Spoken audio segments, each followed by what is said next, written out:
anak-anak Tuhan. Shalom. Sepertinya yang di sini masih kurang semangat, dan saya juga akan menyapa teman-teman yang ada di rumah. Shalom anak-anak Tuhan. Shalom.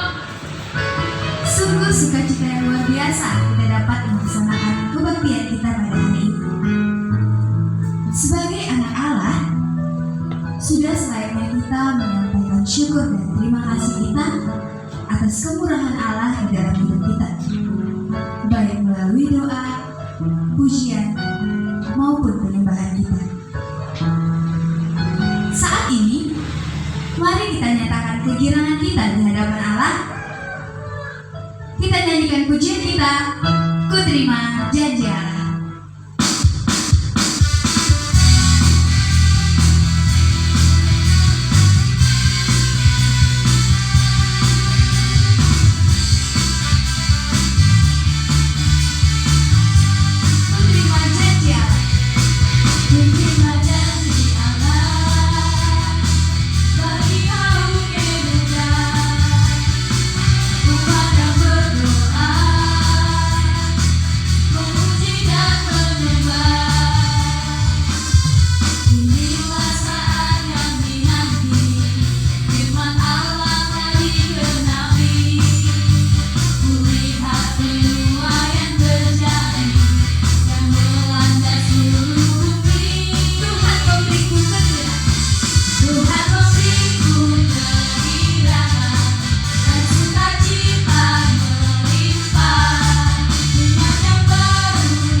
Saat ini, mari kita ambil posisi terbaik.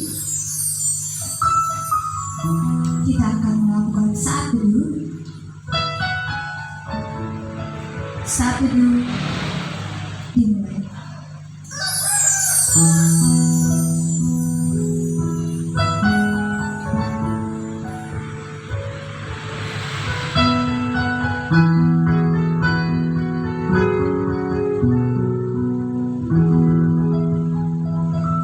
Saat teduh selesai.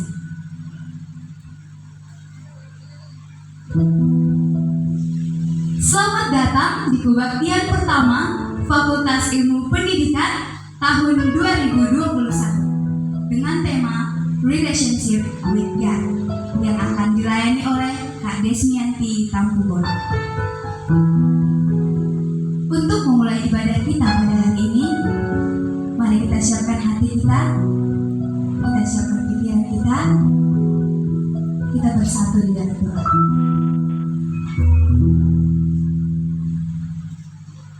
Bapa kami yang baik, Bapa kami yang bertahta dalam kerajaan surga, sungguh kami bersyukur Tuhan buat segala kebaikan Tuhan yang dapat kami rasakan di sepanjang musim hidup kami. Apa Bapa, saat ini Tuhan, kami akan melaksanakan kebaktian kami yang pertama di semester ini ya Bapa. Biarlah kiranya Tuhan yang berotoritas penuh atas ibadah kami ini Bapa. Sertai kami Tuhan dari awal pertengahan hingga akhir nanti Bapa. Dan biarlah dalam ibadah kami ini nama Tuhanlah yang senantiasa dipermuliakan. Bapa yang baik, bila nanti Engkau mendapati kami berbuat dosa, kesalahan, baik itu melalui perkataan kami, melalui pemikiran kami, maupun melalui tingkah laku kami ya Tuhan, ampunkan kami ya Bapa. Suci tahirkan kami kembali ya Tuhan, agar kami layak disebut sebagai anak-anak-Mu. Terima kasih Bapa yang baik, kami menyerahkan ibadah kami ini hanya ke dalam nama-Mu. Hanya kami berdoa, Hanya dalam nama anak Yesus Kristus Juru Selamat kami yang hidup. Amin.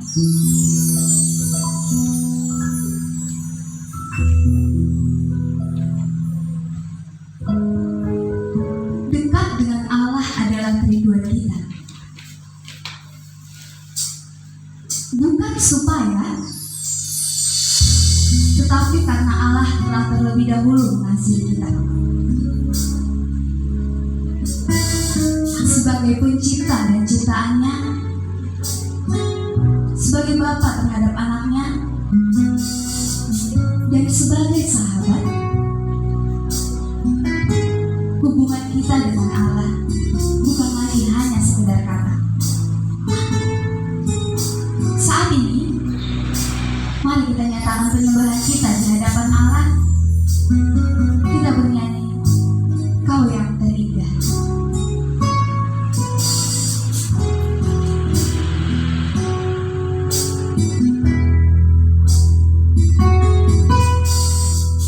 Kau yang terindah. Kau yang terindah di dalam hidup ini.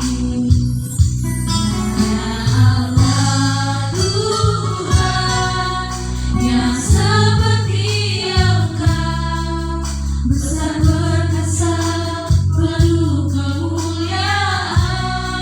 Kau yang termanis.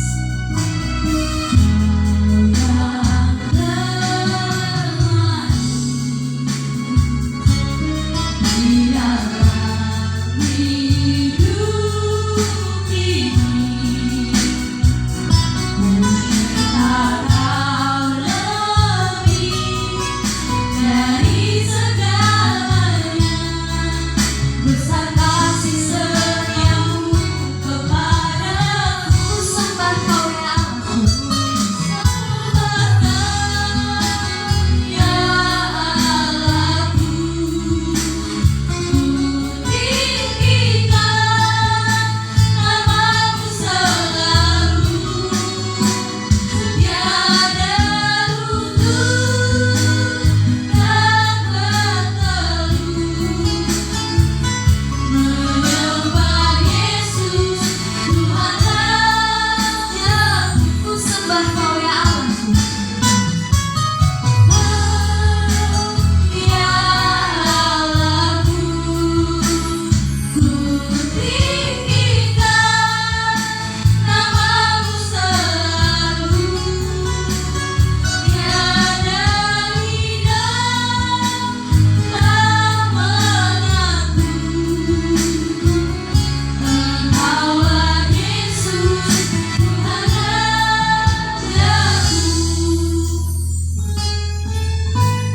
Mari kita bersikap berdoa.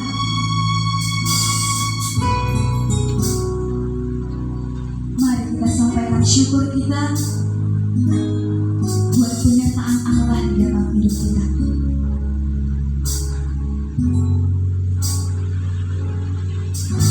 Bangun pagi kita telah diberkati dengan nafas kehidupan, agar kita mampu untuk menjalani hari-hari kita.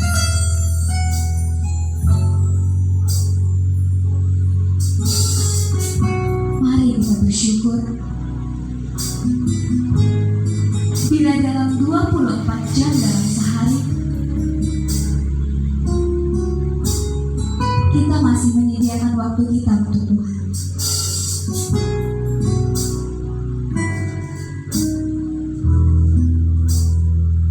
Mari juga kita bersyukur untuk setiap pesan kasih Allah yang kita peroleh, baik melalui saat teduh kita, melalui pembacaan firman Tuhan, maupun melalui setiap seru doa kita.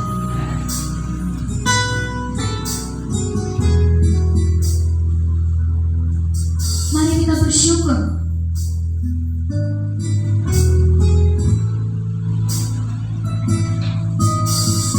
bila saat ini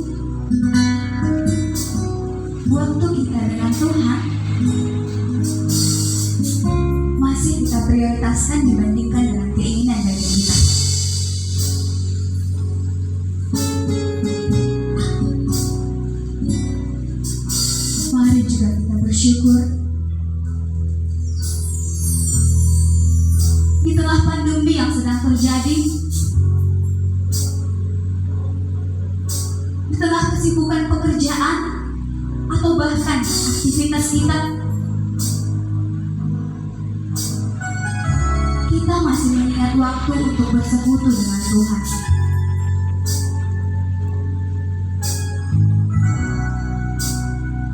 Ada kuasa saat kita intim dengan Tuhan. Ada kuasa saat kita taat di dalam Tuhan. Seperti halnya Daniel, dalam ketaatannya 3 kali sehari berdoa, memuji menyembah Tuhan. Tuhan campur tangan dalam hidupnya. Daniel diberkati dalam pekerjaannya. Bahkan selamat saat Daniel dimasukkan ke gua singa.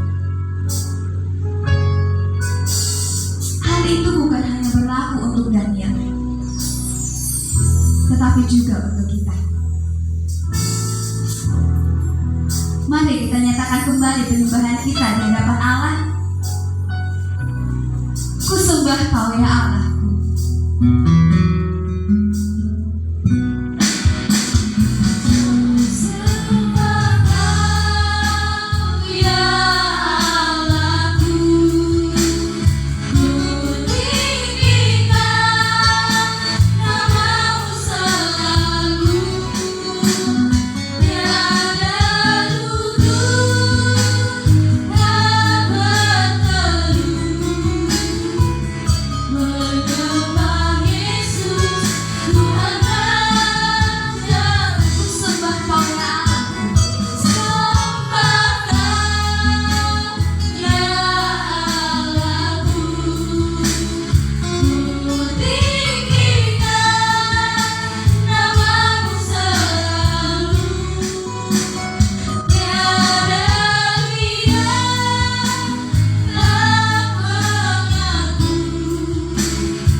Seringkali kita datang ke hadapan Tuhan hanya karena sebuah permintaan, hanya untuk menyampaikan setiap proposal keinginan kita, atau lebih daripada itu. Seringkali kita lupa, menunda-nunda, bahkan malas untuk berkomunikasi dengan Tuhan. Mari kita mengakui keberdosaan kita di hadapan Tuhan. Kita bernyanyi, seringkali ku datang Tuhan.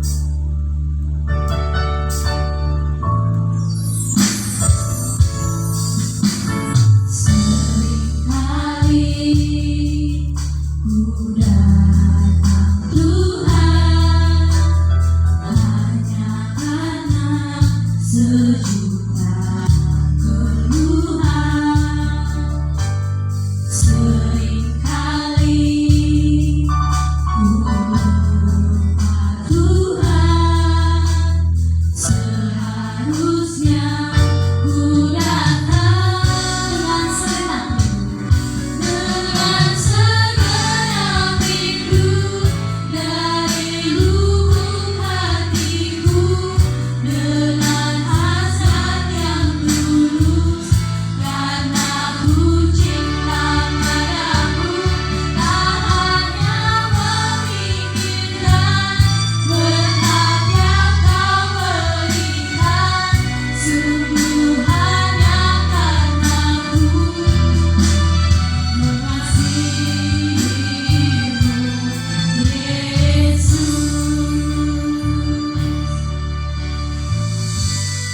Sembari musik mengalir, mari kita datang ke hadapan Allah. Mari kita mengakui setiap kesalahan.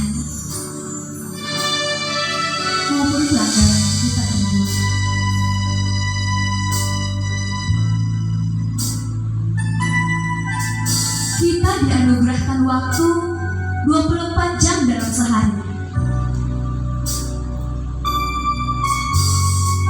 Sudahkah kita memberikan waktu kita bagi Tuhan?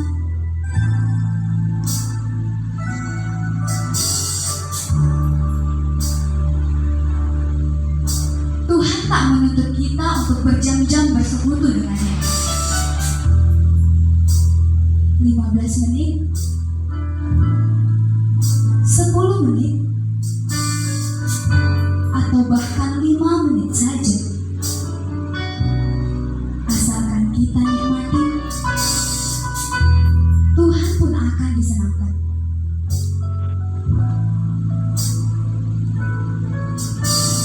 Namun sekali lagi, sudahkah kita memberikan waktu kita bagi Tuhan?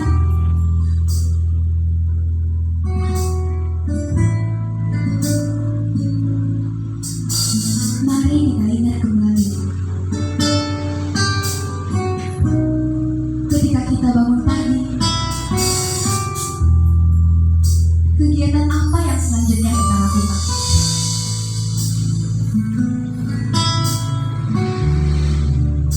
Apakah kita berdoa? Atau kita lebih memilih untuk mengecek notifikasi di handphone kita?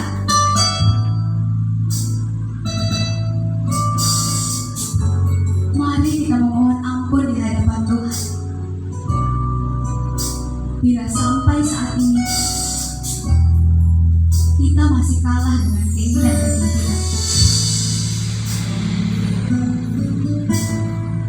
mari kita memohon ampun di hadapan Tuhan. Bila kita masih lalai dalam mengerjakan setiap persekutuan kita,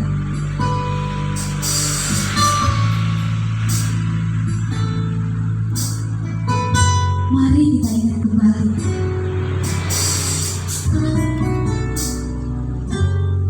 mungkin kita telah tekun dalam menjaga hubungan kita dengan Tuhan.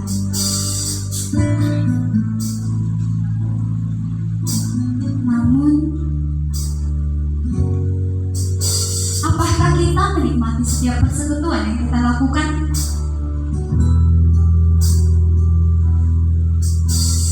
Atau kita hanya menganggap itu sekedar rutinitas biasa saja?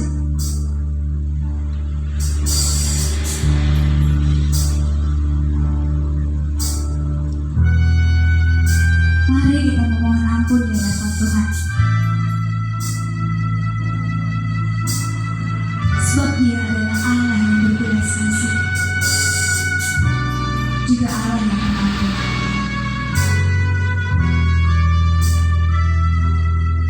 Mari kita nyatakan kembali pujian kita dengan segenap rindu.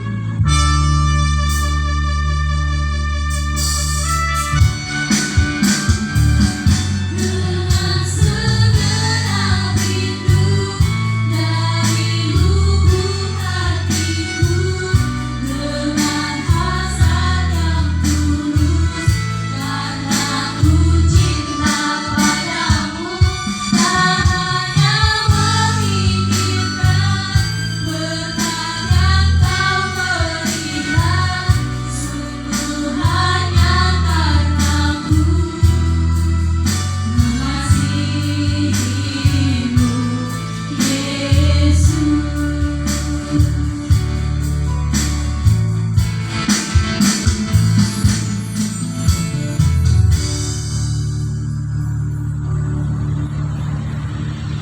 Firman Tuhan adalah pelita bagi kaki kita dan terang bagi jalan kita.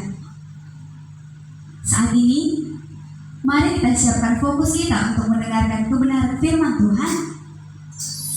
Kita bernyanyi Koridor Sabda, dan di akhir pujian saya serahkan kepada Kak Desmianti untuk menaburkan firman Tuhan.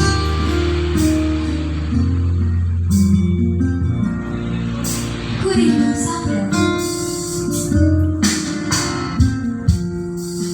Ku rindu sabdamu, ku rindu firman-Mu, firman Tuhan Yesus yang heran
Kita berdoa. Bapa, kami bersyukur untuk hari ini. Meskipun kami berbeda tempat, kami rindu mendengarkan firman-Mu dalam kebenaran. Berkatilah hamba-Mu yang menyampaikan, supaya segala sesuatu yang disampaikan dapat menjadi berkat bagi kami semua. Berkatilah setiap kami yang mendengar untuk berkatilah semua jaringan, supaya kami juga dapat menikmati kebenaran firman dan terlebih-lebih dapat melakukan kebenaran firman dalam hidup kami sendiri. Dalam nama Tuhan Yesus kami berdoa. Amin. Iya, salam bagi kita semua. Tema kita hari ini adalah relationship with God. Saya mengajak kita membuka dari dua bagian. Yang pertama dari Daniel pasal 6 ayat yang ke-11. Kemudian nanti dari Markus 1 ayat 3. Daniel 6 ayat yang ke-11 dan Markus 1 ayat 3. Daniel 6 ayat 11 dikatakan demikian. Demi didengar Daniel bahwa surat perintah itu telah dibuat, pergilah ia ke rumahnya. Dalam kamar atasnya ada tingkap-tingkap yang terbuka ke atas Yerusalem. 3 kali sehari ia berlutut berdoa dan memuji Allah seperti yang biasa dilakukan. Kemudian satu lagi di Markus pasal 1 ayat 35. Markus 1 ayat 35 dikatakan, pagi-pagi benar waktu hari masih gelap, ia bangun dan pergi keluar. Ia pergi ke tempat yang sunyi dan berdoa di sana. Saudara yang terkasih, kalau kita bicara relasi dengan Tuhan, ini sama seperti dua orang yang punya relasi. Tidak mungkin kita berrelasi dengan orang tapi kita tidak bertemu dan tidak berbicara. Kalau dua orang berpacaran, dia bilang kami berpacaran, tapi udah 3 tahun kami nggak jumpa. 3 tahun kami nggak berkomunikasi. Menurut saya itu relasi yang buruk. Relasi yang baik itu harusnya berkomunikasi, bertemu, dan kita memiliki waktu-waktu bersama dengan orang yang kita berrelasi dengannya. Kalau kita bicara tentang di Yohanes 15 ayat 5 ini dikatakan seperti pokok dengan carangnya. Ya. Jadi kalau tanaman ada cabang yang tidak menempel kepada pohonnya, dia akan mati dengan sendirinya. Jadi pohon itu akan sangat menopang pertumbuhan dari setiap batang. Jadi kalau kita tidak terkoneksi dengan batang, kita pun menjadi orang-orang yang tidak hidup di dalam Tuhan. Siapa pohon kita? Pohon kita adalah kebenaran firman Tuhan. Jadi kalau kita umpamakan itu sebagai sebuah relasi, sama seperti tubuh kita ini. Kalau ada satu saraf yang sudah putus, seandainya saraf itu kemudian bagian tangan misalnya putus sarafnya, ketika dia kena sayatan pisau dia tidak akan merasa sakit karena sebenarnya sudah mati, jaringannya sudah mati. Jadi dalam relasi dengan antara Tuhan dengan umatnya itu adalah seperti pokok dengan caranya. Kita itu sangat penting, itu relasi itu sangat vital. Kalau kita tidak hidup di dalam relasi yang baik dengan Tuhan, kita itu menjadi orang yang dikatakan hidup tetapi sebetulnya sudah mati secara rohani. Ya. Tidak akan mungkin kita bisa hidup dengan kondisi yang tidak pernah berbicara dengan orang yang kita bilang kita punya relasi dengan baik. Contoh misalnya, kalau kita punya orang tua, nggak mungkin kita nggak komunikasi dengan orang tua kita. Terus kita nanya apa kabar, apalagi dengan pandemi sekarang ya. Kita akan lebih sering menanyakan kabar orang dengan tanya apa kabar, masih sehat. Ya, jadi kalau sudah tidak dibalas dalam beberapa hari, saya pun mungkin mulai curiga, jangan-jangan sudah diisolasi gitu ya. Tapi seringkali ketika kita berbicara dengan orang pun, kita akan berbicara dan berkomunikasi dengan orang yang kita kenal dengan baik. Tidak mungkin kita berrelasi dengan yang tidak kita kenal. Ya seringkali sebenarnya dalam kekristenan ada banyak orang yang ingin berrelasi dengan Tuhan, tapi sebetulnya dalam prakteknya tidak berhasil. Ada contoh menjalin relasi dengan Tuhan. 2 contoh yang terkenal tadi sudah saya bilang di Daniel. Daniel ini sebenarnya dia masuk ke Babel itu adalah sebagai orang muda yang usianya waktu itu kalau tafsirannya bilang 12 sampai 15 tahun. Antara 12 sampai 15 tahun dia masuk ke Babel dan menjalani studi diploma 3 gitu kira-kira ya. Sebagai seorang mahasiswa pun mereka hidup sangat dekat dengan Tuhan, berrelasi dengan Tuhan. Bahkan mereka hidup terpisah jauh dari kampung kelahirannya dan mereka menghadapi budaya dan agama yang berbeda. Tetapi Daniel dan kawan-kawan sebetulnya masih menjalin relasi relasi yang baik dengan Tuhan. Daniel pasal 11 ini dia di sini disebutkan bahwa pada awal Daniel pasal 6 itu raja berniat untuk mengangkat Daniel menjadi perdana menteri, menjadi satu tingkat di bawah raja, dan dia adalah salah satu kandidat terkuat ya di situ ya. Dan ketika itu dibuat sebuah pengumuman, orang-orang yang terdekat dengan Daniel mulai gelisah. Bagaimana kalau nanti dia masuk menjadi orang yang sangat dipercaya, dan karena Daniel ini orang yang sangat idealis, sangat berintegritas, itu menimbulkan ketakutan. Sehingga mereka mempengaruhi raja untuk membuat sebuah surat yang mengatakan bahwa dalam 30 hari dia tidak boleh menyembah kepada siapapun kecuali kepada tuanku raja. Jadi saat itu Babel itu punya satu patung Raja Babel ini, dia sangat lancip gitu ya, 60 hasta itu hampir 60 meter ke atas ya. Jadi pada zaman itu raja-raja biasanya disembah seperti dewa. Kalau dia tidak dianggap sebagai anak dewa, berarti dia punya patung yang menjadi sumber penyembahan, artinya tempat orang-orang menyembah dia. Jadi kalau kita memasuki kota pada zaman itu, kalau ada patung yang besar di depan, kalau ada patung besar di depan kota itu, berarti mereka adalah penyembah patung itu. Dan ketika dituliskan 30 hari aja ini tidak boleh menyembah kepada siapapun kecuali kepada Tuhan Raja. Daniel, kira-kira kalau kita jadi Daniel gimana? Kita bilang sama Tuhan, Tuhan gak usah lah ya 30 hari ini, 30 hari aja aku gak berdoa, 30 hari aja aku gak beribadah. Tapi tidak, perhatikan tuh Daniel, demi didengarnya surat itu sudah dibuat, dia langsung pergi ke rumahnya berdoa 3 kali sehari seperti yang biasa dilakukan. Dia gak mengurangi jumlahnya, dan dia tidak menimbulkan kegemaran itu hukuman yang bahwa dia akan dihukum kalau dia tidak kalau dia masih berdoa kepada Allah lain. Bisa bayangkan mungkin jarak rumah Daniel dengan istana itu mungkin cukup jauh gitu. Apakah Daniel akan pulang ke rumahnya dari istana hanya untuk berdoa 15 detik misalnya? Kira-kira kita kalau berdoa makan berapa detik? Coba sekali-sekali dites pakai stopwatch ya, doa makan aja 15 detik atau 10 detik gitu. Atau kadang-kadang kalau udah makanannya makanan kita lah ya, makanan khas kita, bisa berdoa cuma 5 detik gitu. Karena aromanya sudah sangat membahana sehingga membuat kita pengen cepat makan gitu. Tapi perhatikan Daniel ini, dia akan pulang hanya untuk berdoa 3 kali sehari. Dan hukumannya apa? Jika dia melakukan itu, dia akan masuk ke gua singa dan akan dimakan oleh singa. Hukumannya berapa? Dan kita tahu akhir kisahnya dia berhasil keluar dari gua singa dengan selamat. Tuhan Yesus sendiri di Markus 1:35, dia sebelumnya, malam sebelum itu dia didatangi oleh banyak orang yang ingin disembuhkan. Kalau di situ sedang menjelang malam, banyak orang membawa orang sakit disembuhkan.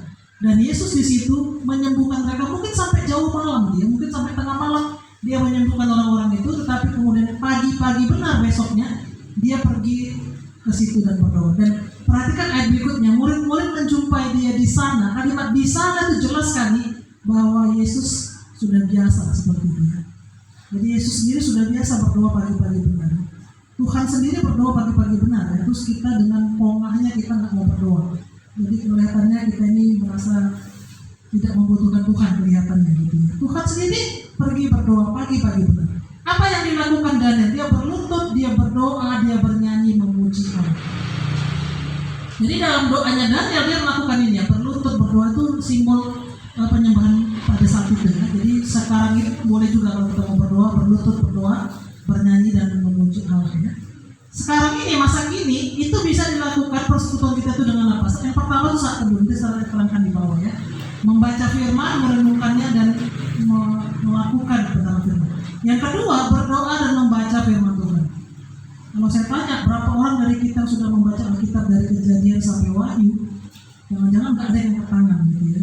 Pernah dalam satu acara seminar nasional gitu ya, pembicaranya mengundang kami untuk dia menanya siapa di antara kalian yang sudah membaca kitab Kejadian sampai Wahyu. Waktu itu saya masih mahasiswa tingkat semester 6 ya. Tidak ada satupun yang angkat tangan termasuk saya waktu itu. Hari itu saya sangat terpukul dengan kalimat itu dan saya mulai membaca dengan lebih baik gitu ya. Yang ketiga itu beribadah. Ibadah bisa macam-macam ya. Jadi kalau teman-teman ikutin ibadah minggu, nggak tahu sudah ada ibadah di gereja masing-masing atau belum ya. Di saya sudah sih. Tapi dengan protokol kesehatan yang sangat ketat ya, harus mendaftar dan harus absensi. Boleh mengikuti itu, tapi juga mungkin ada ibadah lain yang kita bisa ikuti ya. Saya sendiri kadang-kadang dalam tiap minggu tuh ada seminar-seminar nasional yang diadakan, yang itu semuanya gratis, seminar teologi saya menghadiri dan saya sangat menikmati setiap momen-momen bisa belajar firman Tuhan. Nah, mengapa kita perlu memiliki relasi yang baik dengan Tuhan, yang dekat dengan Tuhan? Yang pertama, kalau kita nggak punya relasi yang baik dengan Tuhan, kita itu akan mengalami kelumpuhan secara spiritual. Kita itu tetap berjalan, tapi sebetulnya kita secara spiritual itu mengalami kelumpuhan. Nggak punya tenaga, ya, nggak punya energi di dalam hidup kita. Kita menjadi orang yang tidak punya semangat, tidak punya motivasi hidup. Yang kedua, itu syarat untuk berbuah banyak ya. Ini kalau kita tinggal di dalam kebenaran firman Tuhan, kita itu akan menghasilkan buah yang banyak. Buahnya apa? Salah satunya adalah terlibat dalam pelayanan. Yang ketiga, itu agar cara itu bisa hidup. Kalau kita tidak tinggal dalam kebenaran firman, maka kita sebetulnya mati secara rohani. Jadi kita kalau ketemu orang yang mempertanyakan tentang keyakinan kita pun gak bisa menjawab karena apa? Tidak menguasai dan tidak pernah membaca apa yang firman Tuhan katakan. Itu sangat menyesalkan. Ketika ketemu orang yang mempertanyakan keyakinan kita dan kita tidak bisa mendebatnya. Makanya di teologi ada nama mata kuliahnya itu apologetika ya. Apologetika itu doktrin mempertahankan kebenaran. Jadi kalau ada orang mempertanyakan prinsip kebenaran doktrin kita harus bisa menjawab dengan dasar berpikirnya. Dan itu mata kuliah yang paling sulit di teologi ya. Paling sulit. Yang keempat, itu relasi dan persekutuan dengan Tuhan secara teratur dan disiplin akan mendukung keberhasilan dan kesaksian kita, bahkan dalam studi dan dalam pekerjaan nanti. Jadi kalau kita punya relasi yang baik dengan Tuhan, itu biasanya kita akan berhasil. Apakah kalau kita hidup dekat dengan Tuhan, studi kita akan berhasil? Ya, kita akan berhasil. Bahkan dalam pekerjaan kita akan bisa berhasil. Makanya di Daniel pasal 6, termasuk juga kisahnya Yusuf di Kejadian, kita dikatakan Raja melihat ada roh yang luar biasa. Dia Daniel 6 ayat yang 4. Tuhan melihat ada roh yang luar biasa yang membuat dia berpikir, kenapa ini orang berbeda dari orang lain? Jadi kalau kita kemanapun kita pergi, kemanapun kita melangkah, orang akan melihat kita memiliki wibawa secara rohani. Sehingga ketika orang melihat kita, dia bisa bilang, ini orang kayaknya dekat kali sama Tuhan ya. Pernah ketemu orang yang sekali lihat di angkot itu kita bisa lihat ini kayaknya berbeda. Atau mungkin kita berkata, ini pasti pencopet gitu. Saya beberapa kali karena makin sering ketemu banyak orang, saya sekali lihat aja saya bisa lihat ini orangnya taat atau enggak tuh kelihatan. Termasuk pencopet juga saya bisa kenal jalan. Di angkot itu gelagatnya tukang copet nggak kelihatan karena saya 10 tahun kerja Tanjung Rawa, saya bisa ketemu banyak gerombolan pencopet di angkot jadi kelihatan. Nah yang kelima itu relasi dan persekutuan kita dengan Tuhan itu ciri seorang murid ya. Jadi kalau kita tuh mengatakan kita ini muridnya Tuhan, kita itu harus berrelasi dengan Tuhan. Jadi kalau kita bilang kita Kristen, pengikut Kristus, harusnya kita berrelasi dengan Tuhan, berrelasi dengan Kristus. Yang keenam, hubungan pribadi dengan Tuhan seperti HPDT secara teratur itu adalah ungkapan kebergantungan kita kepada Tuhan. Jadi kalau kita memiliki persekutuan yang baik dengan Tuhan, berdoa setiap pagi, saat teduh setiap pagi, membaca firman Tuhan setiap pagi, itu adalah bukti kebergantungan kita kepada Tuhan. Saya dalam beberapa kesempatan kadang ketemu dengan roh-roh jahat ya. Bahkan saya pernah dalam satu ibadah pengisian seperti ini ya, tiba-tiba ada yang jatuh pingsan karena kesurupan. Gitu. Saya bingung juga kan, kok tiba-tiba ada kesurupan gitu ya. Ketika saya mengatakan bahwa tidak ada kuasa lain selain kuasa Tuhan yang begitu hebat, dia langsung berlepat-lepat. Saya meninggalkan rimba dan harus melepaskan. Saudara tahu kalau saudara tidak mau kesurupan, harus punya relasi dengan Tuhan. Beberapa orang bertanya kepada saya, apa syaratnya nggak kesurupan? Syaratnya itu dekat dengan Tuhan. Yang kedua apa? Tinggalkan semua jimat-jimat. Karena beberapa orang yang mau dilepaskan itu kadang-kadang sulit dilepaskan karena ternyata jimat-jimatnya ada 4 atau 5. Saya pernah melepaskan itu jimat-jimatnya ada 4 ya. Dibakar 1 masih belum keluar, dibakar 2 nggak keluar, jimat-jimatnya 5 ya. Saya lihat ini, waduh luar biasa. Setelah 5-5-nya dibakar dia bisa dilepas. Ingat kalau kita dekat dengan Tuhan kita punya kuasa mengusir setan juga ya. Yang ketujuh, Yesus pun di masa hidupnya di dunia, dia pun punya rahasia yang serius dengan Tuhan. Perhatikan itu ya, pagi-pagi dia sudah menghadap Tuhan. Kita pagi-pagi ngapain? Tinggal di kampung, suhu 10 derajat jam 5 pagi, kasih makan ternak dulu kan atau gimana? Kadang-kadang di kampung kayak gitu ya, kasih makan dulu, ini dulu, kita mau panen ini dan segala macam. Usahakanlah pagi-pagi kita sudah berdoa dengan Tuhan, sudah berdoa, sudah menyapa Tuhan, sudah berbicara dengan Tuhan. Yang kedelapan, karena jiwa kita ini sangat merindukan Allah. Yang paling kita rindukan di pandemi ini apa? Ketemu banyak orang ya. Aduh, saya beberapa dari rohani saya nanya gini, Kak, kapan pandemi ini selesai ya? Kira-kira kalau pandemi selesai kita mau ngapain? Saya bilang, kita berangkat ke tele. Mau ngapain ke tele? Jam doa aja ke tele katanya. Saya sudah rindu sekali pengen jalan-jalan. Kebersamaan kita dengan orang lain pun itu perlu kita sangat merindukan kan ketemu dengan orang yang dekat. Di tahun baru kemarin saya ketemu dengan keponakan saya di Jakarta, sudah menikah ya, keponakan saya sudah menikah dan sudah punya anak ya. Itu kepengen kali kan memeluk dia, sudah 1 tahun gak jumpa. Tapi kami dari Jawa ini tahun baru gitu. Kapan selesai di pandemi ini? Kita pasti sangat merindukan. Jadi kalau kita merindukan persekutuan dengan Tuhan, mari mulai dengan berrelasi dengan Dia. Yang ke-9, karena Kristus pun sampai harus mati di kayu salib untuk memulihkan hubungan pribadi dengan Tuhan. Yesus sendiri pun sampai mati di kayu salib supaya apa? Supaya kita dapat kembali berrelasi dengan Tuhan. Kenapa? Karena kita sudah dipisahkan oleh dosa. Kalau tidak karena kematian Yesus, kebangkitannya, kita tidak akan bisa berrelasi dengan Tuhan. Sampai harus mati. Ya, tidak ada yang lain. Kalau ada jalan lain pasti tidak ada penyalipan. Tapi hanya dengan penyalipan kebangkitan kita bisa dipulihkan relasi kita dengan Tuhan. Yang ke-11, kita adalah ke-10, kita adalah makhluk rohani. Karena itu kita pun memerlukan pemulihan pemenuhan secara rohani. Jadi kita mungkin bisa saja punya banyak uang, tapi mungkin kita secara rohani tidak terpuaskan, tidak bahagia, tidak senang. Gak apa-apa lah kan, gak bahagia yang penting punya banyak uang. Oh, orang yang punya banyak uang itu belum tentu bahagia. Jadi kalau kita lihat mungkin orang yang kelihatannya punya banyak uang, ada di semua stasiun TV, coba tanya mereka, berapa jam mereka tidur dalam sehari?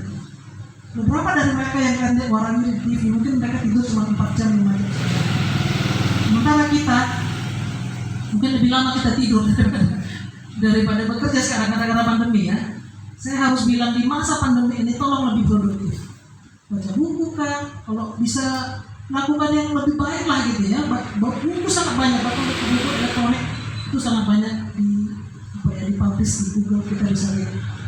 Yang ke-11, kita bisa mendapatkan kekuatan ketika kita menghadapi banyak tantangan, banyak cobaan. Tadi seperti saya bilang ya, saya selalu dibilang oleh dosen yang mengajarkan tentang pastoral counseling, dia selalu bilang sama saya, jangan coba-coba naik mimbar tanpa persiapan secara rohani, karena kamu nggak tahu siapa yang kamu hadapi. Dan ketika dia bilang itu sama saya, di situ saya besoknya ketemu orang yang tiba-tiba kesurupan di depan saya. Saya bilang gini, benar Pak Eko bilang, semua itu harus dipersiapkan, karena tiba-tiba saya bertemu dengan orang yang ingin dilepaskan, dan akhirnya itu membuat saya juga melihat bahwa Tuhan, nama Tuhan itu betul-betul bisa membantu. Kehidupan rohani Daniel, yang pertama dia itu 3 kali sehari ya, pagi, siang, malam. Kita berapa kali sehari berdoa sama Tuhan? Ya 3 kali juga kan, tapi waktu makan. Saya tanya, waktu makan berapa detik? Di luar itu, ini di luar itu ya, ini Daniel ini di luar itu nih. Ini 3 kali sehari ini ya.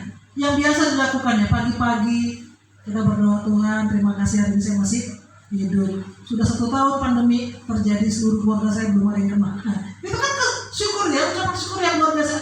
Iya ya, udah 1 tahun belum ada satu keluarga kami yang kena. Nah itu juga hal yang perlu disyukuri. Yang kedua ada tempat-tempat khusus. Dia pergi ke rumahnya dan berdiri di kamar atasnya. Kalau di kampung, di mana kita biasa? Susah ya, di rumah mungkin. Kalau di kos gampang ya. Kalau kita di Medan gampang. Nggak ada orang, di kamar kita sendiri, kita bisa teduh, kita bisa berdoa. Tapi di kampung, usahakan ketika tidak ada seorang yang sudah bangun, kita sudah saat teduh. Nah itu, kalau di kampung begitu. Walaupun kalau saya sendiri, sebenarnya saya nggak ada tempat khusus ya. Apalagi kalau misalnya di rumah pas ada pesta, saya mau nikah atau saya mau nikah, di mana ada tempat khusus? Semua orang tidur di ruang tengah. Saya mau ke kamar, bapak udah saya di situ. Mau ke kamar satu lagi, namburu saya di sana. Mungkin saya saat teduh di situ. Bahkan ketika orang tua saya meninggal, saya saat teduh di depan jenazah. Karena semua di situ kan, di situ aja saya teduh. Dan seluruh keluarga tahu kalau saya pagi-pagi pasti Jangan takut saat teduh di depan orang tua. Yang harus kamu takuti adalah kamu melakukan yang jahat di depan orang tua. Kalau melakukan yang baik, kenapa takut ya? Saya kadang-kadang takut. Kenapa takut ya melakukan hal yang baik? Pasti orang tua kita senang kalau kita mau sungguh-sungguh mengenal Tuhan. Dia berlutut, sikap hormat dan sadar siapa dirinya dan siapa Allah, yang menyadari anugerah ini. Jadi boleh berlutut. Saya kadang-kadang dalam satu doa tertentu saya kadang berlutut memohon Tuhan tolonglah gitu ya. Kadang kita mama saya masuk ICU tahun 2014 itu saya sampai berlutut. Saya berdoa bilang, Tuhan tolonglah sadarkan dia. Sekali aja kau sadarkan dia, aku ada mau bilang gitu ya. Tapi ternyata dia tidak sadar. Dan dokter dia bilang tidak ada harapan lagi dia akan bangun dari komanya. Kalau ada yang perlu dipanggil pulang, panggil. Saya harus telepon kakak saya di Belanda. Saya bilang, Kak, mama sekarang sudah kritis, dia nangis-nangis. Jauh banget aku dari sini, tapi kan harus dulu. Saya bisikkan sama dia, Mak, jangan pergi dulu ya, si kakak masih dalam perjalanan di rumah. Mungkin 2 kali 24 jam ya. Sedih memang ya, tapi itulah kejadiannya. Ya, kita berlutut berdoa, Tuhan bisa jawab dan Tuhan juga bisa jawab kita. Berdoa, bersekutu, berkomunikasi dengan Allah, kemudian dia memuji Allahnya. Boleh juga ya pagi-pagi kita dengar lagu, kemudian kita nyanyi ya. Bagi kita yang suara-suara merdu terutama ya, apa kita nyanyi? Asal yang suaranya cempreng, nyanyi satu album saya A, saya B, kan dia mah dibuka. Jadi kalau kita suaranya bagus gak apa-apa lah ya. Jadi nyanyi itu sangat menolong. Bagi saya, secapek-capeknya saya, kalau saya nyanyi rasa capek saya akan berdoa. Jadi ketika skripsi saya belum di ACC, udah 3 bulan belum dibaca sama dosen saya selalu nyanyi lagu yang kesukaan saya dulu ya. Ada yang saya percaya Tuhan. Mau datang ke kampus itu lagu saya. Dalam segala hal di dunia ini, ada yang suka begini. Sampai di depan pintu bapaknya bilang, belum saya periksa buat lampu. Ulang lagi gitu ya. Dan ternyata ada beberapa orang teman saya yang bilang, setiap kali aku dengar menyanyikan lagu itu, Des, setiap kali aku bingung. Itu setelah saya pertama dia bilang gitu, saya bilang gini, ternyata dengan lagu pun kita bisa memberkati banyak orang. Tidak harus dengan berkhotbah, dengan bernyanyi kita bisa memberkati banyak orang. Mau bikin podcast lagu ya kan, publish di YouTube kan keren gitu ya. Bagi kalau nonton 1 jutaan. Nah, bagaimana caranya kita memberi relasi yang baik dengan Tuhan? Yang pertama, perlu diprioritaskan. Karena itu sangat dibutuhkan. Jadi jangan gara-gara pandemi Kak, ibadah pun online-nya. Saya secara khusus masih online dalam ibadah ini. Karena melihat usia saya. Kami sepakat memang sebelum kami divaksin kami tidak akan ke gereja. Jadi kami ibadahnya online di rumah gitu ya. Dengan pakaian rapi kayak mau ke gereja ya. Doa gitu kan. Jadi kata saya bilang, oh mau ngapain? Mau ibadah. Rapi kali kan. Ya kan ini ibadah aku bilang. Kalau mereka kadang-kadang gitu sambil ibadah sambil goreng apa gitu kan. Iya ya. Duduk ini ibadah gitu. Saya pikir kalau ibadah gitu ya. Saya nggak ngapain. Yang kedua perlu sikap rendah hati ya. Dengan sikap rendah hati kita mendengarkan. Jangan kita merasa ada pernah mendengar ini. Alah, apa sih yang dibilang nih? Enggak ini loh yang kadang-kadang saya sebagai saya kalau udah banyak belajar teologi kadang-kadang bisa tergelitik juga ya. Tafsirannya apa sih nih gitu lagi dia kok masih cari tafsirannya. Salah nih kayaknya tafsirannya, makanya zaman sekarang lebih sulit khotbah ya, karena ketika kita khotbah cuma bisa buka Google kan. Salah, penulis kan tahu sekian nih. Siapa penulis dari Google aja? Dia bisa salah, makanya perlu banyak persiapan. Memang dalam khotbah perlu banyak persiapannya. Ketiga, itu perlu jadi satu kebiasaan. Bosan kali Kak, tiap hari saat duduk tiap hari berdoa. Sekarang saya tanya, kalau kita makan nasi tiap hari nggak bosan? Kalau kita tanya, saya tanya lagi dari sekarang, apa makanan kesukaan kalian? Pasti kalian bilang mie goreng, nasi goreng, Kentucky, BPK. Nggak ada bilang nasi kan? Pasti nggak ada bilang nasi. Nggak ada bilang nasi. Padahal tiap hari kita makan apa? Nasi. Coba kalau kita tiap hari makan sate, bosan nggak? Bosan. Yang kedua nggak ada uang juga. Apalagi kalau tiap hari makan BPK kan yang 3 huruf ini. Bukan hanya uang nggak ada, badanmu makin melat. Beberapa teman-teman bilang gini, kakak ini kok tetap bisa dengan kurus gitu, udah di rumah aja makan. Ada seorang teman saya bilang gini, kapan ya pandemi ini siap? Udah aku beli 5 kilo tepung terigu, udah habis tepung terigu itu masak, belum siap pandemi. Itu saya bilang, udah beli 5 kilo lagi, antarkan ke rumah saya. Jadi ini bisa harus kita harus menjadi satu kebiasaan. Kalaupun kita merasa bosan saat duduk terus, yang saya menarik itu ada satu ilustrasi yang mengatakan bilang gini ya, dia bilang gini, ngapain aku ikut ibadah minggu itu? Nggak pernah pun ku ingat apa dibilang pendeta tiap minggu. Jadi salah seorang bapak membalas, dia bilang gitu, iya, aku pun begitu, aku udah 30 tahun menikah. Tiap pagi istriku menyiapkan makanan. Nggak ku ingat apa menunya tiap hari. Tapi aku makan setiap hari. Kalau nggak aku makan, maka aku mati, aku nggak ada selera. Jadi firman Tuhan begitu, jadi perlu menjadi sebuah kebiasaan ya. Kalau perlu memakai bahan-bahan untuk mencatat apa yang perlu ya, termasuk jawaban doa ya. Saya kadang-kadang hari ini tanggal sekian pertama kali saya doakan, terus dijawab tahun berapa gitu. Atau dijawab 5 menit kemudian, tiba-tiba datang, udah lulus waktu nih, baru 5 menit yang lalu aku doakan. Atau ada juga yang setelah 10 tahun berlalu, baru Tuhan menjawabnya. Itu pun menjadi hal yang kita syukuri.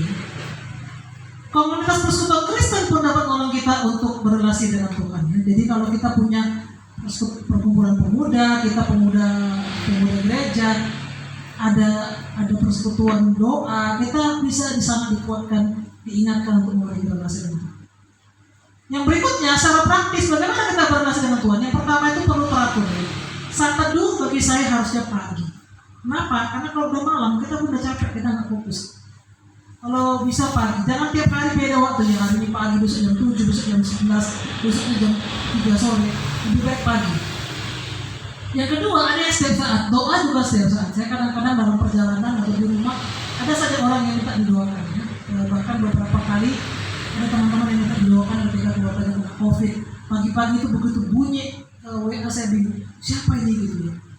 Abangku Kak kolaps, tolong doakan ya. Dari yang tidak sadar didoakan, dibenteng doanya, didoakan. Kak udah sadar abangku. Setelah itu, Kak dia udah sekian trombositnya, kita bersyukur tiap hari. Kak abangku udah pulang. Ya, kita sangat menikmati gimana kita bisa mendoakan orang-orang di saat-saat sangat kritis sekalipun Tuhan semua. Kemudian yang ketiga bisa dengan ibadah minggu ya. Jangan sampai gara-gara pandemi kita nggak ibadah lagi. Harus tetap ibadah. Malah kadang-kadang kita bisa 3 kali ibadah ya. Oh hari ini dari gereja. Oh coba tengok dulu gereja yang lain. Bisa 3 kali. Keren ya. Oh 1 gereja lain. Bisa 3 ibadah. Saking gak ada kerjaan hari minggu. Yang keempat itu perjamuan kudus secara berkala ya. Mungkin sekarang agak sulit perjamuan kudus karena kita lagi pandemi. Kapan terakhir kita perjamuan kudus? Waktu di sini 5 tahun yang lalu, 3 tahun yang lalu. Berapa tahun yang lalu ya? Saya kira kalau pas sudah mau, biasanya kita ada perjamuan kudus kalau mau pasca ya. Di situ kita biasanya ikut perjamuan kudus. Yang kelima bisa dengan retreat. Bisa retreat bersama-sama, tapi sekarang tidak mungkin. Karena kita lagi pandemi. Boleh retreat sendiri ya. Naik ke atas gunung. Berarti kalau kamu kita atas golok ya. Terus gunung itu adalah Tuhan bersyukur. Syukurilah apa bersyukuri ya. Retreat sendiri, retreat tahu sana. Dan menikmati pemandangan, menikmati cuaca yang kita. Nah relasi dengan Tuhan itu bukan bersifat temporer, bukan bersifat situasional dan kondisional. Itu seharusnya bersifat permanen ya. Sayangnya ada banyak orang yang sulit membangun relasi dengan Tuhan. Yang pertama, kenapa sulit? Karena sangat sibuk. Tapi bagi saya, orang-orang yang sedang dalam pandemi sekarang ini enggaknya terlalu sibuk. Jadi kita tetap harus menjalin relasi dengan Tuhan. Kalau waktu kuliah kita ke kampus, kita di jalan ke kampus pasti banyak waktu terbuang. Tapi sekarang justru menurut saya waktu kita sangat banyak. Yang kedua, waktu-waktu bersama Tuhan itu menjadi waktu-waktu sisa, bukan waktu-waktu yang khusus. Apalagi kalau dari kampung ya, bantu dulu bapak lagi mau nanam ini, lagi mau mulai kita menanam benih. Ya, makanya usahakan waktunya itu tertentu. Jika belum ada aktivitas kita bisa bersama-sama dengan Tuhan. Yang ketiga, kurang menikmati waktu-waktu khusus dengan Tuhan. Sehingga seringkali itu sudah rutinitas. Jadi kalau kita dengar ibadah, kita pun menjadi orang yang sangat tidak menikmati, itu pun bahaya ya. Jadi saya harus selalu bilang gini, dalam ibadah minggu pun kita harus bisa setidaknya mendapatkan satu hal yang kita bisa yakini atau satu hal dari khotbah itu yang kita bawa pulang dari gereja. Nah, ada beberapa hal yang dapat dilakukan dalam waktu-waktu khusus dengan Allah. Yang pertama saat teduh. Saat teduh itu bagaimana? Kita berdoa, kemudian kita membaca satu perikop setidaknya, kemudian kita merenungkan perikop itu, kemudian kita berdoa. Kalau nggak biasa saat teduh, boleh memberi bahannya. Bahannya secara online juga ada ya. Usahakan bahan saat teduhnya yang lebih sederhana yang bisa dipahami. Kalau kita belum pernah saat teduh, usahakan dulu disiplin sehari ke sehari. Jangan langsung berpikir bahwa aku bisa nggak dalam sebulan, sehari aja, hari ini saat teduh mulai. Bagi saya saat teduh itu nggak perlu lama ya. Kalau saya mungkin saat teduh itu 10 sampai 15 menit. Paling lama 15 menit kalau saya saat teduh ya. Nah yang kedua membaca Alkitab. bisa membaca satu perikop atau satu judul ya, satu judul saja, baca kemudian tutup dengan baik. Kalau saya bisa satu pasal per hari. Kalau lagi tidak banyak bisa 3 pasal per hari. Kalau kita membaca 3 pasal satu hari dan 5 pasal di hari Minggu, kita akan menyelesaikan Kejadian sampai Wahyu dalam setahun. Nah, udah setahun, udah baca 1 kali, tahun depan udah baca 2 kali, 17 tahun kemudian 17 kali baca. Saya pernah membaca ada salah seorang pemimpin pemerintahan, dia pernah bilang bahwa dia sudah membaca Alkitab dari Kejadian sampai Wahyu sebanyak 12 kali. 12 kali, saya belum. Saya waktu saya dengar 12 kali ya, saya belum. Ya, membaca Alkitab satu perikop, satu judul boleh. Untuk pertama-tama yang singkat aja. Tapi usahakan untuk berurutan. Jadi Kejadian dulu. Jangan lompat Kejadian besok Mazmur, jangan. Kejadian dulu. Selesai itu Kejadian masuk Keluaran. Atau mulai dari Matius kalau dari Perjanjian ya. Yang ketiga itu melakukan doa pribadi di waktu pagi. Kalau kita mau bikin jadwal Senin, kita siapa kita doakan? Bapak Mama misalnya. Hari Selasa siapa? Hari Rabu siapa? Dosa-dosa kita, mata kuliah kita, gitu ya. Hari Kamis siapa? Jumat, Sabtu, gitu ya, didoakan. Kemudian yang keempat, membaca buku-buku rohani yang akan memperdalam pengetahuan kita tentang firman Tuhan. Coba dicek dulu raknya ya, berapa buku yang kita baca? Atau ada berapa buku yang kita beli? Nah, masih kosong kak, masih baru semester 1 ya. Dibelilah buku-bukunya ya, tapi memang buku-buku apa boleh buat ya, harganya cukup mahal ya. Buku-buku teologi, buku-buku rohani itu paling murah harganya 50.000. Ada yang harganya 350.000. Apalagi harga dalam US ya, US dollar. Saya pernah baca ada dikirim buku dalam bahasa Inggris itu e-book, nggak bisa dicetak ya. Jadi kalau e-book itu hanya dibaca di masa-masa senggang, nggak bisa di print. Saya coba cari di online, apakah dijual? Harganya $600. Mangkrut gitu ya. Yang kelima, merenungkan satu lagu dan menggalinya dari latar belakang lagu yang bisa diperoleh melalui www.cyberandnow.com. Jadi bisa lagu itu bisa kita dengar dan kita renungkan ya. Seperti lagu misalnya It is well with my soul ya. Ketika hidupku sangat penuh ataupun sengsara penuh, itu yang menciptakan itu seorang ayah yang waktu itu dia mengirimkan istri dan anak-anaknya untuk berlibur ke satu pulau dengan kapal, dan kapal itu tenggelam. Anaknya dua-dua mati, istrinya selamat, tapi istrinya sangat depresi karena kehilangan. Jadi ketika mayatnya sudah ditemukan, mereka melemparkan bunga dan melihat ombak itu ombak laut itu melemparkan bunga itu, dan dia melihat ombak itu dari belakang. Sekalipun dalam sengsara ini. Dalam situasi sangat berduka dia bisa ciptakan lagu ya.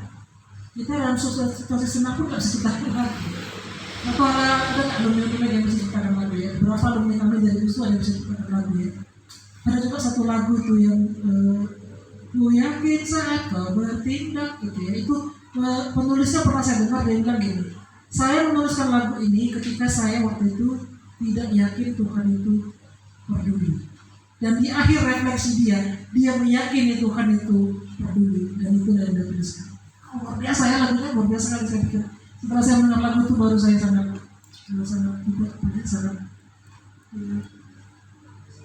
dipulihkan secara rohani. Jadi saya pikir ini luar biasa. Yang berikutnya, kita harus menapaki disiplin rohani ya. 1 Timotius pasal yang keempat ayat 7b sampai ayat yang 8 saya bacakan dari kita semua. Latihlah dirimu beribadah, latihan badani terbatas gunanya, tetapi ibadah itu berguna dalam segala hal karena mengandung janji, baik untuk hidup ini maupun untuk hidup yang akan datang. Dikatakan apa? Latihan badani itu terbatas gunanya. Sekarang ini banyak orang olahraga, perhatikan kalau pagi udah goes sepeda kan, karena katanya harus olahraga. Saya biasanya kemana-mana naik angkot jalan, berusaha jalan karena untuk olahraga ya. Jadi di sini latihan badan itu sangat terbatas, tetapi latihan ibadah ini, dalam latihan ibadah itu sangat berguna untuk membuat kita bertahan ya. Jadi dalam latihan badan ini sangat terbatas, tapi ibadah itu berguna untuk menolong kita dalam banyak perkara. Jadi kalau kita mau hidup semakin dewasa di dalam Tuhan, mari terus berjuang untuk beribadah sehari ke sehari, berdoa bersatu Spiritualitas itu biasanya berjalan seiring bertambahnya dengan usia ya. Ibrani itu 5 ayat 12 itu bilang gini, orang yang masih muda biasanya ketika masih bayi orang akan makan makanan lunak, tapi ketika sudah dewasa akan makan makanan keras. Jangan kita sudah dewasa tetapi kita makanannya masih makanan lunak. Nggak mungkin saya rasa kita usia 22 tahun tapi masih makan bubur. Kenapa kau makan bubur? Iya nggak bisa kau makan nasi. Waduh. Jadi kita nggak mungkin gitu kan. Orang sudah ber-40 masih main guli dia itu ber-40 masih main guli gitu ya. Nggak mungkin. Karena itu bagi orang yang sudah dewasa secara usia harusnya makin dewasa secara rohani. Banyak orang udah tua usianya tapi pertumbuhan rohaninya lambat. Jadi usianya udah tua tapi berdoa nggak bisa. Kalau pertanyaan di rumah kan ketahuan kan, siapa nggak bisa berdoa kan? Suami bilang kan, "Mak, dari sana doa ya." Gitu. Suami di pintu depan, istri di pintu belakang. Biasa kalau di pintu belakang itu menjaga supaya jangan ada kucing yang makan makanan di belakang. Gitu. Begitu berdoa dari tuan rumah, bapak langsung bilang, "Mak, bikinlah." Kita langsung istrinya, "Kau lah yang bikin, kau lah." Jadi penatu pun di tengah bingung, siapa sekarang yang berdoa? Kira tuh kanan gitu ya. Apa sekali tuh nggak bisa berdoa? Malu gitu ya. Saya minta tolong ini bagi para pria terutama ya. Jangan para pria juga bisa berdoa. Kalau belum bisa berdoa, nggak usah menikah lagi. Bikin malu aja gitu kan. Masa istri itu mau mulai doa, semua istri bahaya kali. Katanya imam, ya lagi. Tapi bukan berarti perempuan nggak bisa berdoa, tapi terutama laki-laki ya, jangan laki-laki nggak bisa berdoa. Nah, kendala menjaga persekutuan yang baik dengan Tuhan. Ini salah satu kendala, ini beberapa kendalanya. Ya.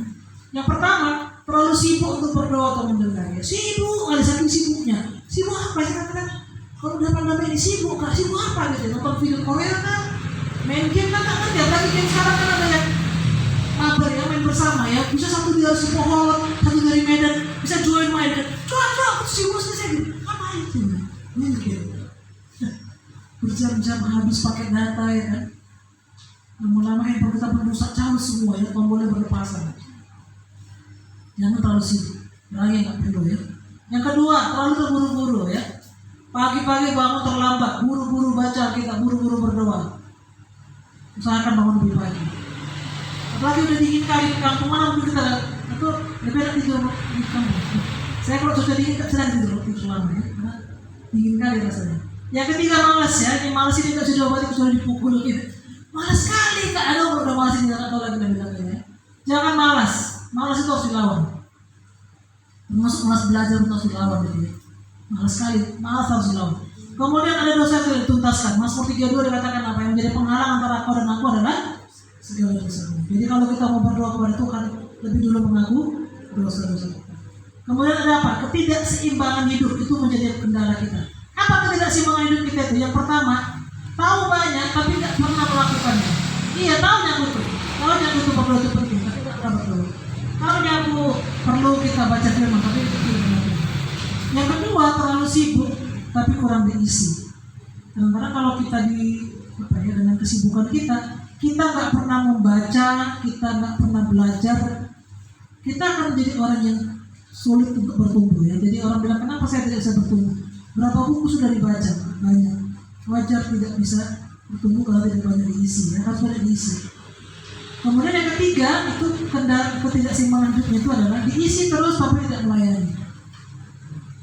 Lebih bahaya nih ya, atau melayani terus tapi tidak diisi. Sama melayani. Dia sibuk ya, ketua panitia, ketua pemuda gereja gitu ya. Dia pemusik tetap di gereja, jadi empat shift gereja itu dia pemusiknya. Karena ada orang itu 4 kali dia main musik, karena cuma dia di 20 yang bisa main musik. Tapi saking sibuknya tidak bisa menikmati. Nah, apa dampak relasi Daniel tadi yang dekat dengan Tuhan tadi ya? Dikatakan itu di Daniel pasal 6 ayat yang keempat, dia kehidupan rohaninya dan kualitas hidupnya itu sangat terbukti. Kesaksian dan keberhasilan sangat teruji ya. Jadi bagi saya juga ketika kita hidup dengan dekat dengan Tuhan itu akan dilihat oleh keluarga. Macam-macam yang berubah dari ini. Pak, tengok dulu anakmu. Macam-macam udah beda sekarang gitu ya. Dulu nggak pernah pacaran kita. Sekarang kita dari 3. Macam-macam. Yang kecil ada yang besar. Saya sekarang nggak cerita yang kecil ya. Harus yang besar, nampak lagi ya, karena mata sudah plus. Dulu saya sangat bangga dia punya anak kecil. Saya sekarang bisa lihat ya. Kehidupannya itu sangat berhasil ya. Makanya di Daniel dikatakan Raja itu sangat terkagum-kagum. Daniel pasal 6 ayat yang terakhir itu, di bagian terakhir, Raja itu bilang gini, nyatalah bahwa Allahnya Daniel itu adalah Allah yang benar. Coba kalau kita dengan hidup kita yang begitu dekat dengan Tuhan, kita bisa bilang akhirnya orang-orang akan mengatakan pada kita, Allahnya dia adalah Allah yang benar. Luar biasa ya. Saya pikir kita harus sampai ke tahap itu ya. Dia memiliki roh yang luar biasa ya. Dia excellent spirit. Dia mempunyai kerohanian yang baik dan dia berkualitas sangat spiritual, sangat bagus dan kesaksian hidup sangat baik. Perhatikan Daniel pasal 6 ini. Daniel ini dia sudah di masa raja yang ketiga. Berarti sudah bertahun-tahun. Jadi dia usianya itu sudah lansia.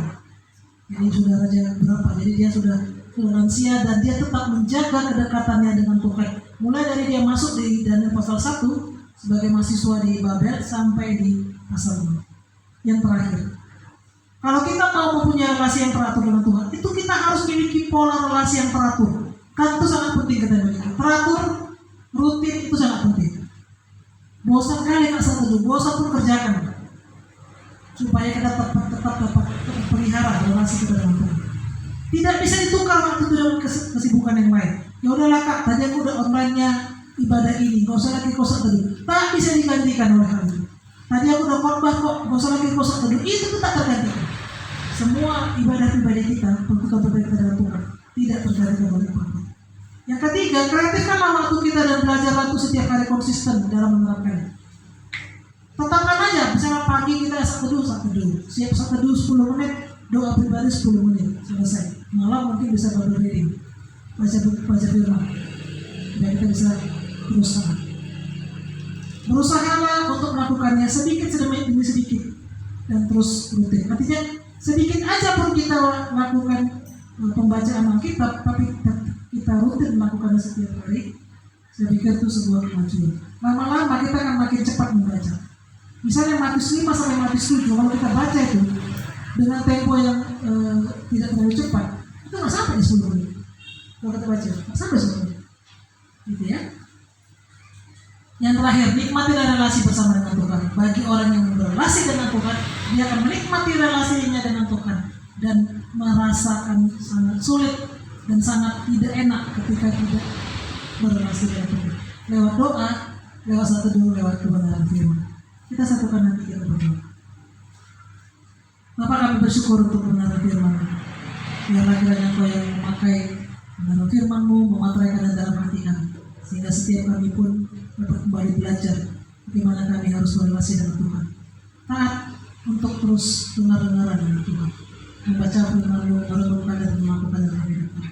Tuhan, tolonglah kami supaya di tengah-tengah kemalasan kami, tengah-tengah kesibukan kami, bahkan di tengah-tengah kami yang jauh dari kampus kami, berada di kampung dengan orang tua kami, supaya kami terus bisa setia dan taat di dalam persekutuan kami kepada. Dalam nama Tuhan Yesus kami berdoa. Amin.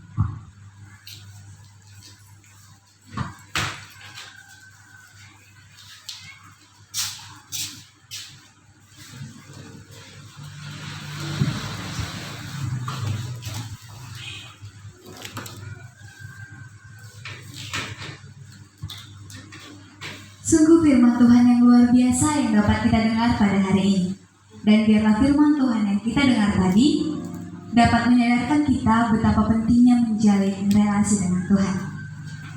Saat ini kita akan menyapa teman-teman kita yang berulang tahun dari bulan Desember 2020 sampai dengan Februari 2021. Umur panjang ada di tangan kanannya, di tangan kirinya ada kekayaan dan kehormatan. Mari kita sampaikan sukacita kita di hadapan Allah. Kita bernyanyi selamat ulang tahun.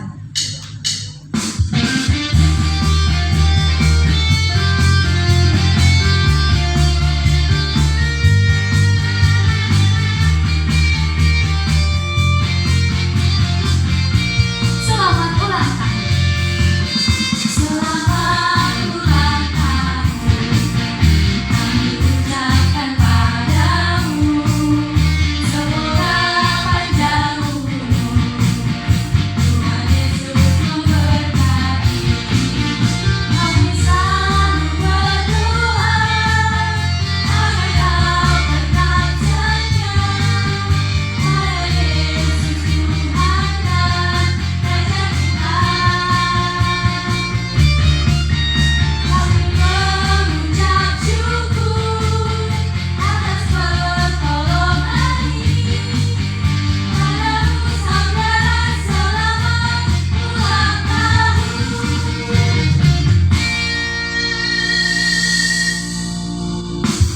Warta sekaligus doa syafaat. Shalom untuk kita semua. Shalom. Marilah kita dengarkan warta kita pada hari ini adalah doakan dan hadirilah kebaktian Universitas Negeri Medan yang diadakan pada hari Jumat 5 Maret 2021 live di YouTube UKMKP Unimed.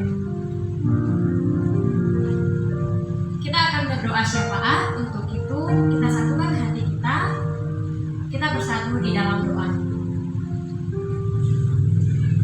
Sungguh besar anugerah-Mu Tuhan di setiap kehidupan kami. Untuk itu kami layak untuk mengucap syukur dalam setiap kuasa-Mu.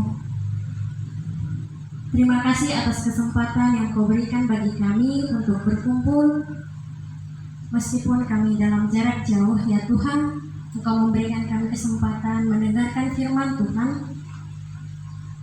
menyembah-Mu dengan segala puji-pujian kami, lagu pujian kami, doa penyembahan kami, ya Bapa. Dan pada saat ini kami akan mengaturkan setiap doa dan permohonan kami kepadamu. Namun terlebih dahulu kami mohon ampun untuk setiap dosa dan juga kesalahan kami, baik terhadap sesama kami, terhadap orang tua kami, ya Tuhan, terlebih kepadamu. Ampuni kami untuk setiap dosa perkataan, perbuatan, dan juga pemikiran kami, ya Allah. Tuhan Yesus, kami berdoa untuk bangsa dan negara kami yang kami cintai, ya Tuhan. Kami berdoa untuk setiap pemimpin-pemimpin negara kami yang sudah memberi tenaga dan waktu untuk memimpin negara kami, ya Allah.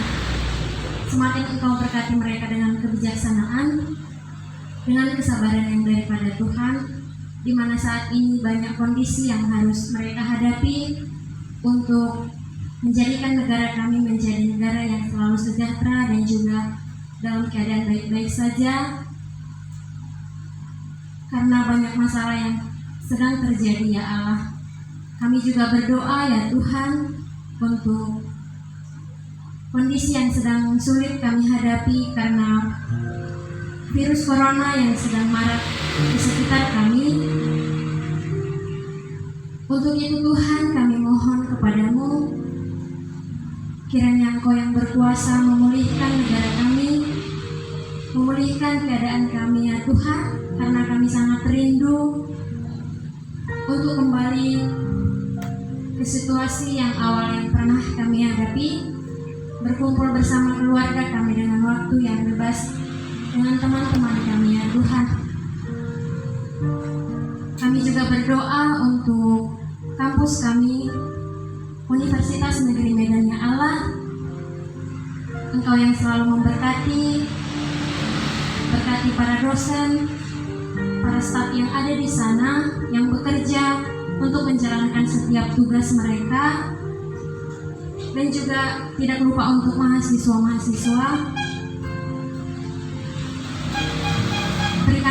Berikan kami hikmat dan juga kebijaksanaan, ya Tuhan, untuk menghadapi setiap kesulitan yang kami hadapi dalam kondisi untuk melakukan pembelajaran kami melalui chat online. Engkau yang melancarkan setiap apapun yang kami rencanakan, ya Bapa.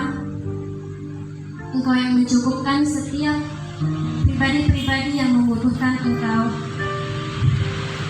Bapa di sorga, kami juga berdoa untuk orang tua kami, dimanapun mereka berada saat ini. Tuhan, mohon lindungi, mohon berkati dengan panjang umur, dengan kesehatan, berkati setiap pekerjaan tangan mereka.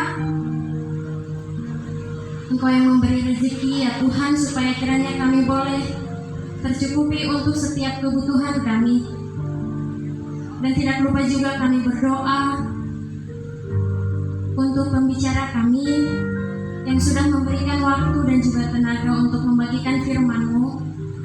Kami berdoa untuk beliau, berikan kesehatannya Tuhan. Kemanapun beliau melangkah, Engkau yang menyertai, memberikan kesehatan panjang umur. Berkati setiap pekerjaan, berkati keluarga dan juga saudara-saudari beliau.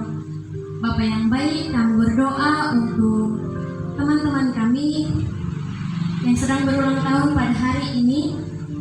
Terima kasih buat panjang umur yang Kau sediakan, yang Kau berikan kepada mereka masing-masing. Kiranya tidak sampai di sini berkat-Mu untuk mereka dan juga kami semua ya Tuhan. Kami berharap berkat-Mu selalu mengalir di dalam kehidupan kami. Banyak yang menjadi permohonan kami ya Tuhan, namun Engkau sudah mengetahui terlebih dahulu. Untuk itu kami yakin dan percaya kepada-Mu, Engkau sudah merencanakan yang terbaik di dalam kehidupan kami. Terima kasih Tuhan, kami berdoa dan mengucap syukur kepada-Mu. Amin.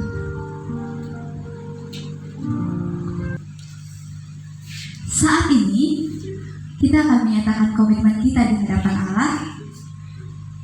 Untuk itu, melalui firman yang kita dengar tadi, marilah kita sama-sama untuk meningkatkan hubungan kita, relasi kita dengan Tuhan, dan menikmati setiap persekutuan yang kita lakukan.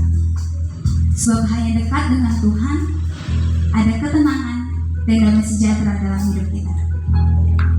Kita nyatakan kesungguhan kita di hadapan Allah. Kita bernyanyi hanya dekat Allah. Dan di akhir pujian, saya serahkan kepada Kak Desnianti untuk menutup dalam doa. Hanya dekat Allahku.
Bapa, itulah yang menjadi kerinduan kami. Kami rindu dengar-dengaran dengan firman-Mu. Kami rindu bersekutu dan dekat dengan. Oleh karena kami adalah murid-Mu, kami adalah anak-anak-Mu. Tuhan, tolonglah supaya kami dapat komitmen, mengambil komitmen untuk terus setia, taat kepada Tuhan, untuk terus mendengarkan firman, berdoa, memohon petunjuk Tuhan, dan dalam hidup kami terus memuji, memuliakan Tuhan. Terima kasih untuk ibadah kami pada hari ini. Biarlah kiranya nama-Mu dimuliakan lewat seluruh pelayanan pada hari ini. Bahkan Kau yang memberkati setiap kami untuk boleh menjadi pelaku dari pengenalan firman. Terima kasih ya Allah, segala puji, hormat, dan kemuliaan kami kembalikan kepada-Mu. Di dalam nama Tuhan Yesus kami berdoa. Amin. Bapa, terima kasih.